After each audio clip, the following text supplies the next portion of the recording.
Na kwa hivi sasa mtazamaji, baada ya muda usio kwa mrefu tutakuwa tunaungana na mwenzangu Vera Mura ambaye yuko katika kituo cha polisi cha Karen, lakini kabla ya kuungana naye naeleza kwamba yuko tayari. Vera Mura, iwapo unanipata, tuko kwenye taarifa kuhusiana na kisunzi cha kutoweka kwa Raphael Tuju ambaye kwa hivi sasa yuko katika kituo cha polisi cha Karen, na kulingana na mkurugenzi wa idara ya DCI Mohamed Amin, muda mfupi uliopita alisema kwamba Raphael Tuju anatarajiwa kuandikisha taarifa kuhusiana na yaliyojiri tangu siku ya Jumamosi saa 12 jioni aliporipotiwa kutoweka. Kwa hivi sasa katika kituo cha polisi cha Karen, ni kipi ambacho kinajiri, Vera? Asante sana Agnes Gakunga, na kupata vizuri kabisa nikiwa katika kituo cha polisi cha Karen.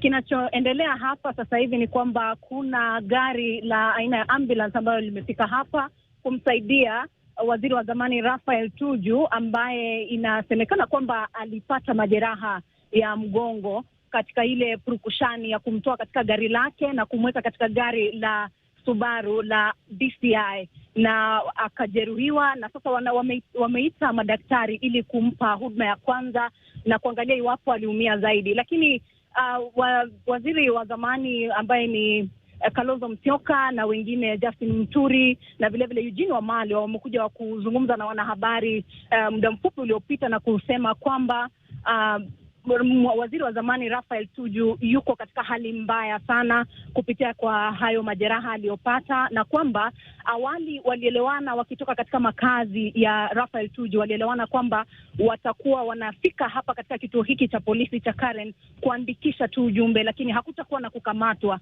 ili baadaye hao makachero au polisi wa DCI wapate kufanya uchunguzi wao. Lakini walipofika katika lango kuu la kituo cha polisi cha Karen, hapo ndo hiyo purukushani au vuta nikuvute baina yao na polisi wa DCI walipoanza kumvuta kutoka kwa gari lake na kumweka katika gari lao aina ya Subaru, lakini akaumia, na sasa wanaendelea kupata matibabu katika hii polisi ya Karen. Lakini Gakunga, nikueleze kwamba wanahabari wamezuiliwa kabisa kutoka asubuhi au tangu tulipofika hapa mwendo wa saa 8 hivi. Hatujaruhusiwa kuingia katika kituo cha polisi cha Karen, na inatupa wasiwasi ni kipi kinaendelea kule ambako walimzuilia waziri wa zamani Raphael Tuju. Vile vile Gakunga, nimeshuhudia daktari mmoja wa hospitali hiyo, siwezi kudhibitisha ni gani maana ni gari tu ambalo limefika hapa na madaktari.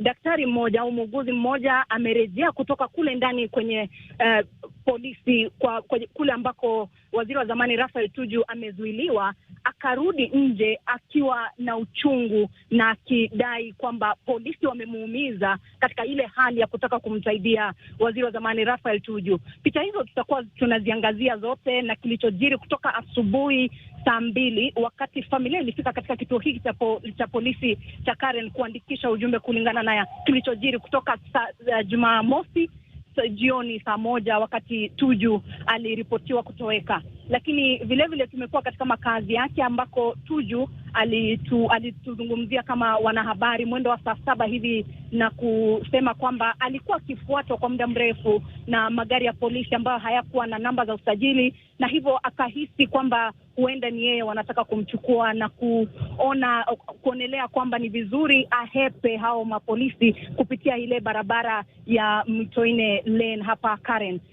Gakunga, kufikia sasa ni vuta ni kuvute tu baina ya mawakili na polisi, na vile vile ulivyotaja kwamba na polisi wa DCI kutaka kujua iwapo waziri Tuju alikuwa ametekwa nyara na nani au alikuwa ameenda wapi. Ni kutaka tu kujua au kubaini kitendawili hiki ambacho kimezunguka taifa hili kwa takriban saa 24 hivi tangu Jumamosi na pia jana tuliporipoti. Lakini Gakunga, nitakuwa na arifu mengi zaidi yaliyojiri kutoka asubuhi nilivyowaahidi katika makala yetu au katika habari zetu za saa 1 vile vile na saa 3.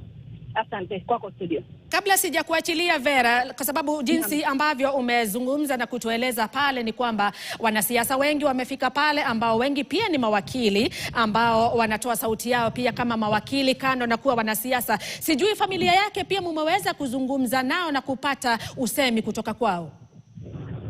Gakunga, hatujazungumza moja kwa moja na familia yake, lakini wameiachilia tu hapo kwa mawakili na hao tuseme tu marafiki au wandani wake hao wa kisiasa, lakini kuzungumza na familia moja kwa moja hatujaonana nao Gakunga. Lakini awali mtoto wake mmoja alikuwa ameenda mahakamani kutaka kufuatilia kabla babake kutoa huo ujumbe kwamba amerejea.